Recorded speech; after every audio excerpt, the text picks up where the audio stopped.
ఎట్లా ఉంది బ్రదర్? 2,00,000 రుణమాఫీ అయిపోయింది. సంబరాలు చేసుకోవాలని ముఖ్యమంత్రి అంటా ఉన్నాడు. 2,00,000 రుణమాఫీ జరిగిందా? రైతులు ఏమనుకుంటా ఉన్నారు? ఫస్ట్ నమస్కారం అన్న. నా పేరు చంద్రశేఖరు. హ్మ్. మాది మల్లారగూడెం విలేజ్, సంస్థానాపురం మండలం, హ్మ్. యాదాద్రి భువనగిరి జిల్లా మాది. హ్మ్. నేను డిగ్రీ చేసిన.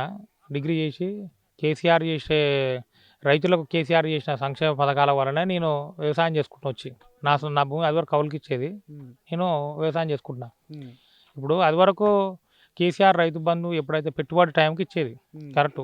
రైతులకు విత్తనాలకు కానీ ఎరువులకు కానీ వచ్చేది. హ్మ్. ఇప్పుడు ఈయన వచ్చినాక రైతు బంధు ఖతం అయిపోయింది. హ్మ్. రైతు బంధుకు రామ్ పెట్టేసిండు. హ్మ్. రుణమాఫీకి జై భీమ్ అన్నాడు. హ్మ్. ఇది ఎట్లా అయిందో మరి. రుణమాఫీ అయితే ఈరోజు నాకు 3,00,000 ఉంది. హ్మ్. ఏది నాకంటే ఒక మండలంలో ఒక 3 ఎకరాలు ఉంది, ఒక మండలంలో 3 ఎకరాలు ఉంది. హ్మ్. 2 పాస్బుక్లు ఉన్నాయి. హ్మ్. నేను 2 దగ్గర తెచ్చుకున్నా. హ్మ్. 2 దగ్గర తెచ్చుకుంటే అవి 3,00,000 చిల్లర అయింది. హ్మ్. ఇప్పుడు వాళ్ళు ఏమంటారు, రేషన్ కార్డుకు ఒకటే 2,00,000 చేస్తాం, మిగతాది కట్టవలసి వస్తుంది అంటుండ్రు. హ్మ్. ఇప్పుడు ఈ కరువు కాలానికి రేవంత్ రెడ్డి వచ్చినాక కాలం పోయింది. వాస్తవికంగా మా మండలం ఇప్పుడు కరువు మండలం ప్రకటించాలి. ఎందుకంటే అత్యల్ప వర్షపాతం, హ్మ్. చాలా దారుణమైన పరిస్థితి నారాయణపురం. ఇప్పుడు మీరు నోట్ చేసుకోండి. మీ టీవీ ఏందో నాకు తెలియదు. హ్మ్. మీ టీవీ నుంచి మీరు నోట్ చేయవలసుకుని ఏంటంటే సంస్థానాపురం మండలాన్ని కరువు మండలంగా ప్రకటించాలి. అది ఫస్ట్ నా డిమాండ్. హ్మ్. తర్వాత రుణమాఫీ వచ్చేసరికి ఏమైందంటే నాకు 3,00,000 చిల్లర ఉంది 2 కలిపి. హ్మ్. ఆయన ఆయన ఏమంటాడు ఇప్పుడు, ఏఈఓ దగ్గర పోతే ఏమంటాడు, నువ్వు ఆ పైన 1,00,000 చిల్లర కట్టు, నీకు 2,00,000 రుణమాఫీ చేస్తా అంటుండు. హ్మ్. ఆల్రెడీ కాలం పోయింది. హ్మ్. కాలం పోయింది. రైతులు ఇప్పుడు అరికోస పడుతున్నారు. హ్మ్. ఈ కరువు కాలానికి డబ్బులు రైతుల దగ్గర వాళ్ళ దగ్గర ఉండయి. ప్రస్తుతం హ్మ్. వాళ్ళ దగ్గర ఉండయి. హ్మ్. వాళ్ళ దగ్గర ఉండయి. హ్మ్. ఇప్పుడు 6 నెలలకు ఒకసారి రైతుకు పంట వస్తుంది, అప్పుడే డబ్బులు ఉంటాయి. హ్మ్. నువ్వు రైతు రుణమాఫీ పెడితివి, హ్మ్. ఇప్పుడు ఈ ₹1,00,000 ఎడికెళ్ళి కడతారు? హ్మ్. నాలాంటి వాళ్ళు చాలా మంది ఉర్రు, హ్మ్. వేల సంఖ్యలో ఉర్రు. హ్మ్. అలాంటి పరిస్థితి. హ్మ్. అది కేసీఆర్ చేసినప్పుడు నాకు ₹1,00,000 రుణమాఫీ వచ్చింది. అప్పుడు ₹1,00,000 అప్పుడు వచ్చింది. హ్మ్. అప్పుడు టంచన పడ్డాయి. హ్మ్. అప్పుడు నాకు కూడా అప్పుడు దగ్గర దగ్గర 2,50,000 ఉంది. హ్మ్. 2,50,000 ఉంటే ఆయన ₹1,00,000 వేసిండు, నేను రెన్యువల్ చేసుకున్నా. హ్మ్. ఆ ₹1,00,000 నాకు ఇచ్చేసిండు బ్యాంకోళ్ళు. హ్మ్. ఇప్పుడు ఈయన ఏమంటుండు, 2,00,000 కట్టమంటుండు. హ్మ్. 2,00,000 ఇప్పుడు ఆ 2,00,000 మీద ఉన్నది కట్టమంటుండు. హ్మ్. ఇప్పుడు ఏడికెళ్ళి కడతారు? హ్మ్. ఇంకోటి రుణమాఫీ కూడా వాట్సాప్‌లో ఏదో లిస్ట్ వస్తుంది, అంతా పోతురు జనం, గాయ గాయ అవుతురు. అందరికీ రుణమాఫీ కాలేదు. హ్మ్. నువ్వు చెయ్యి. ఒకటి, నువ్వు అధికారంలో, తెలంగాణ ప్రజలు నీకు అధికారం ఇచ్చిర్రు, అధికారాన్ని నిలబెట్టుకో, రైతులకు సేవ చెయ్యి. రైతు బంధు వల్లే ఇంతవరకు ఒకటే ఒకసారి అది కేసీఆర్, అదేంది ఎలక్షన్ మూమెంట్లో కేసీఆర్ దగ్గర పెట్టుకున్న డబ్బులు ఈయన ఇచ్చిండు. అది ఎంపీ ఎలక్షన్ అప్పుడు ఇచ్చిండు. హ్మ్. అది ఒకటి. ఈసారి ఎప్పుడో పడిపోవాలి రైతు బంధు. హ్మ్. ఆ రైతు బంధు లేదు. హ్మ్. ఈ రుణమాఫీ కూడా కరెక్ట్ లేదు. హ్మ్. నువ్వు అధికారంలో ఉన్నావు, రైతులకు సేవ చేయి. రైతులకు ఎంత సేవ చేసినా అంత పుణ్యం. అదేంది సామెత ఉంది కదా, హ్మ్. రైతు బాగుంటేనే రాజ్యం బాగుంటుందని. అవును. అట్లా కేసీఆర్ చేసింది అది. హ్మ్. రైతుని రాజు చేద్దామనే ఆలోచనతో చేసిండు. హ్మ్. ప్రాజెక్టులు కానీ, ఇప్పుడు నాలాంటి వాడు, నేనే సపోజ్ ఎగ్జాంపుల్ తీసుకుంటే, నేను డిగ్రీ చేసిన, హ్మ్. నేను అటు వెళ్ళిపోవచ్చు. నేను నాకు హైదరాబాద్లో సర్టిఫికేట్లు పెట్టుకున్నా కూడా నాకు 34,000 ఇస్తారు జీతం. ఇస్తారు 34,000 సాలరీతో నేను జాబ్ చేసుకోగలుగుతా. హ్మ్. నాకు ఉన్న సొంత భూమిని నేను వ్యవసాయం చేసుకున్నాను, ఊర్లోకి వచ్చిన. అలాంటి వాళ్ళు నాలాంటి వాళ్ళు ఉర్రు. ఇంకా కొన్ని అసలు యాక్చువల్గా అసలు రేవంత్ రెడ్డి ఏం చేస్తుందో కూడా ఏం అర్థమైతలేదు. ఇప్పుడు ఎట్లుంది పరిస్థితి? అంటే ఆనాడు కేసీఆర్ పాలనలో యువకులు మొత్తము వ్యవసాయం చేయాలని వచ్చారు. మరి ఇప్పుడు రేవంత్ రెడ్డి పాలన ఎట్లా? వ్యవసాయం బంద్ చేసుకోవాల్సిందే. ఎందుకంటే ఇప్పుడు కేసీఆర్ ప్రభుత్వంలో రైతును రాజుగా చేయాలని రైతు బందే కానీ, కొన్ని అదేంది ఒక ప్రాజెక్టులు కూడా మంచి, కాళేశ్వరం అనే మంచి ప్రాజెక్ట్ అది. హ్మ్. ఒక ఏషియాలో నెంబర్ 1 లిఫ్ట్ ఇరిగేషన్ అది. ఏదో కొన్ని ఇప్పుడు ఎంత పెద్ద పని చేసినా కొన్ని ఏదో ఉంటాయి. కొన్ని సరే ఇప్పుడు 100% అయితే ఉండదు. కొన్ని ఏదో సరే అందులో ఏదో ఒక పిల్లర్ ఏదో కుంగిపోయింది అంటారు. పిల్లర్ అంటే అంత ఫాస్ట్గా చేసింది కాబట్టి, కింద అది ఎప్పుడో 100 ఏళ్ళ క్రితం నుంచి అది బాగుంది. ఒక పిల్లర్ కుంగిపోయిందంట, కుంగిపోయిందని అంటారు. దానికి వీళ్ళు కాళేశ్వరం మునిగిపోయింది, కొట్టుకుపోయింది అంటారు. అదే కాళేశ్వరం వీళ్ళు చేయాలంటే ఒక 100 ఏళ్ళు కూడా పట్టదు. 100 ఏళ్ళు కూడా చాలదు వీళ్ళకు, కాంగ్రెస్ వాళ్ళకు. కేసీఆర్ దాన్ని 3 ఏళ్ళలో కట్టిండు. 4 ఏళ్ళలో, ఒక 5 ఇయర్స్ స్పాన్లో కట్టేసిండు కాళేశ్వరం లాంటి ప్రాజెక్ట్ మామూలు ప్రాజెక్ట్ కాదు అది.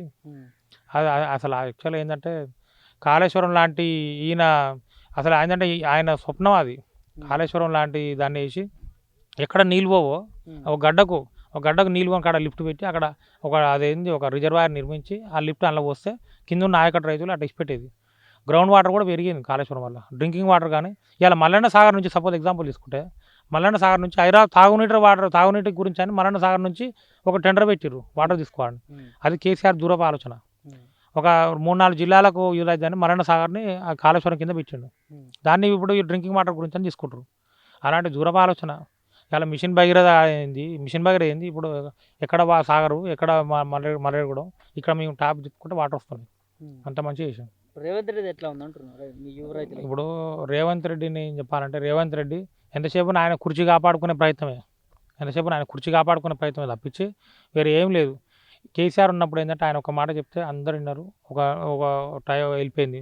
ఇప్పుడు కేసీఆర్ రేవంత్ రెడ్డి ఎంతసేపు ఉన్న కుర్చీ ఇక్కడ ఈయన అక్కడ ఆయన ఇంతమంది ఎవరు కాలే రాజ్యం. కాంగ్రెస్ అంటేనే కొంచెం స్వేచ్ఛ ఎక్కువ ఉంటుంది. మరి ఏంటి సంబరాలు చేసుకోవాలంటున్నావు, నువ్వు రుణమాఫీ కాలేదంటున్నావు, మరి ఏం ఇప్పుడు నేను ఒకటే స్ట్రైట్గా చెప్పేది ఏంటంటే, అన్న ఇప్పుడు నీకు తెలంగాణ ప్రజలు నీకు అధికారం ఇచ్చారు, దాన్ని నువ్వు రుణమాఫీ చేసినా అంటారు, కరెక్ట్ చెయ్యి, ఏదున్నా ప్రాంప్ట్గా చెయ్యి. ఇప్పుడు రైతులు ఆగమాగం అవుతారు, నీకు రుణమాఫీ రాలేదన్నా జనం ఆడ గగ్గోలు పెడుతారు బ్యాంకులలో. ఇప్పుడు ముసలోళ్ళు పోయి పాపం ఆడ కింద పడ ఏదైనా జరిగింది, ప్రమాదం జరిగినా కూడా ఏముంటుంది, ఆ లైన్ అడగోలు లైన్ ఆ బ్యాంకుల పంటి. నువ్వు చేస్తే కరెక్ట్ చెయ్యి, చేయకపోతే సప్పండుకో. రైతు బంద్ అయ్యి, రైతు బంధు ఇప్పుడు రైతు బంధు ఇంతవరకు వెళ్ళి రైతు బంద్ ఆ పైసలన్నా ఈ కరువు మా మండలం కరువు ఉంది, ఆ రైతులకు యూజ్ అవుతుంది. ఘోరమైన పరిస్థితి. ఆ ముసలోడు ఇప్పుడు నాలాంటి నేను బ్యాంకు పోగలుగుతా, నాకు రుణమాఫీ కాలేదా నేను చెక్ చేసుకుంటా, అయితే ఒకటి ఉంటుంది, అది ఒకటి నేను అధికారుల దగ్గర పోగలుగుతా, ఏదో చేయగలుగుతా, నాకు ఎందుకు కాలేదని కూడా నేను ఎంక్వైరీ చేయగలుగుతా. ఇప్పుడు ముసలోళ్ళు వాళ్ళు ఎక్కడ పోగలుగుతారు రైతులు? వాళ్ళకు పాపం 40% కూడా రైతుగా చెప్పన్నా 2 లక్షల రుణమాఫీ జరిగిందా జరగలేదా? నాకు జరగలేదన్నా, నాకు 100% నాకు రాలేదు. నేను చెప్తున్నా కదా, ఇప్పుడు నాకు 3 చిల్లర ఉంది, 3 లక్షల చిల్లర ఉంటే ఆయన ఏమంటుండంటే, ఆ లక్ష అదనంగా ఉన్నది ఏవో దగ్గర పోతే అదనంగా ఉన్నది కట్టు 2 లక్షలు చేస్తాం అంటారు. ఇప్పుడు ఈ పరిస్థితి బాగాలేదు. ఈ రైతు ఇప్పుడు ఈ కరువు వచ్చేసింది, ఈ పడ వరకు చేనులు ఇంత ఉండాలి చేనులు ఇంత ఉన్నాయి, కరువు వచ్చేసి అత్యల్ప వర్షపాతం. ఏం చెప్తాం మరి ముఖ్యమంత్రికి? నేను రేవంత్ రెడ్డి గారికి ఒకటే, నేను రేవంత్ రెడ్డి గారికి విజ్ఞప్తి అనుకోండి, డిమాండ్ అనుకోండి, ఏదైనా అనుకోండి, కానీ రేవంత్ రెడ్డి గారు ముఖ్యమంత్రి, మీకు అధికారం ఉంది, తెలంగాణ ప్రజలకు మీరు ఏం చెప్పారో అది చేయండి, అది చెప్తే మీరే మళ్ళీ ఒకసారి వస్తారు. అంతేగాని ఈ ఎంతసేపు ఉన్న ఈ ఏంది ఏమంటారు, ప్రజలని నాకు తెలిసి ఇది ఒక జిమ్ముకు లాగా అనిపిస్తుంది. ప్రజలని సర్పంచ్ ఎలక్షన్, ఎంపీటీసీ ఎలక్షన్ అంటారు, బూమరాంగ్ చేసే ఆలోచన. ఈ రుణమా పెట్టి ప్రజలను ఎంతసేపు అక్కడ టాపిక్ డైవర్ట్ చేయాలి అనే ఆలోచనతో అది నేను చెప్పవలసింది. రేవంత్ రెడ్డి గారికి విజ్ఞప్తి అనుకోండి, ఏదైనా డిమాండ్ అనుకోండి, ఏదైనా ప్రజలను చేస్తే మంచి చేయండి. మంచి చేస్తే ప్రజలు మిమ్మల్నే మంచి అంటారు, మళ్ళీ గెలిపిస్తారు. మంచి చేయకుంటే తీసి పక్క పెడతారు. అట్లా ఏదన్నా ఒకటి చేస్తే రైతుకు ఎంత చేసినా తక్కువే, రైతుకి ఎంత పెట్టినా తక్కువే. ఎందుకంటే ఈ రైతు అంటోడు రైతు అంటే రైతు లేని రాజ్యమే లేదు. రైతు పంట పండిస్తే వర్షేన్లు పెట్టి పంట పండిస్తేనే కదా, అదేంది ఒడ్లు పండిస్తేనే బియ్యం అయ్యి అన్నం తింటాం. అట్లా రైతు 4 ఏళ్ళు లోపల పోతేనే 3 ఏళ్ళు మనకు నోట్లో పోతాయి అనే ఆలోచన. ఇప్పటివరకు కాలేదు, చేయాలంట రుణమాఫీ 100% చేయాలి. రైతుకు ఎంత చేసినా తక్కువే, రుణమాఫీ చేయాలి, రైతు బంద్ చేయాలి. మెయిన్ రైతుకు నా డిమాండ్ ఇంకోటి కూడా, రైతుకు పింఛన్ కూడా పెట్టాలి, నా డిమాండ్. ఒక యువ రైతుగా నేను చెప్పేది ఏంటంటే, రైతుకు పింఛన్ ఉండాలి, నెలకు ఇంత పింఛన్ ఉండాలి. రైతుకు ఎందుకు పింఛన్ ఇవ్వకూడదు? అట్లా. Thank you.